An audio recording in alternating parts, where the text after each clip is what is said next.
What's up, guys? It's Dan from Coin Bureau Trading. Today I'm going to prove that you don't need Fed interest rate cuts or quantitative easing, aka QE, for altcoins to rally. Fed cuts, like, why are Fed cuts basically and QE not required then? Because obviously, of course, again, like I said, it would help to have these Fed cuts and QE, but why are they not required? Why is this not as important as people are making it out to be?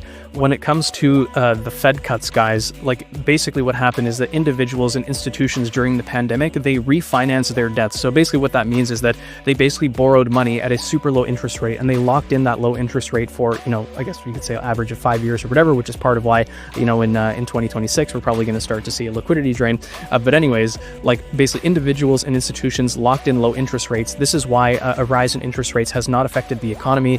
And of course, it has been affecting, some portion of households, right? Especially on the lower end, people who are borrowing a lot against credit cards or whatever, or using credit cards rather. But again, people who own their homes, most homeowners locked in low interest rates, which is part of why the housing market is kind of frozen. And if you don't believe me, we can read it verbatim here from a great article from the New York Times. And I'll read literally just the first couple paragraphs if you don't believe me.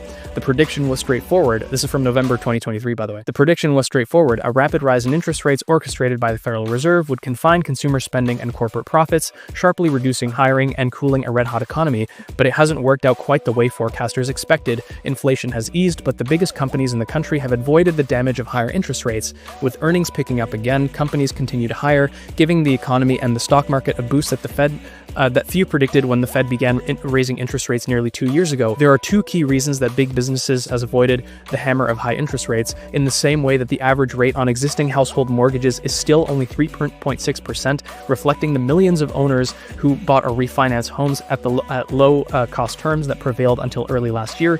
Leaders in corporate America locked in cheap funding in the bond market before rates began to rise. So there you go. It's straight from New York Times. If you don't believe the New York Times, this is from Realtor.com. These are all mainstream sources. I'm quoting directly from the Federal Reserve's website. There's no conspiracies. There's no tinfoil hat anything here. This is just raw, concrete data reporting and analysis.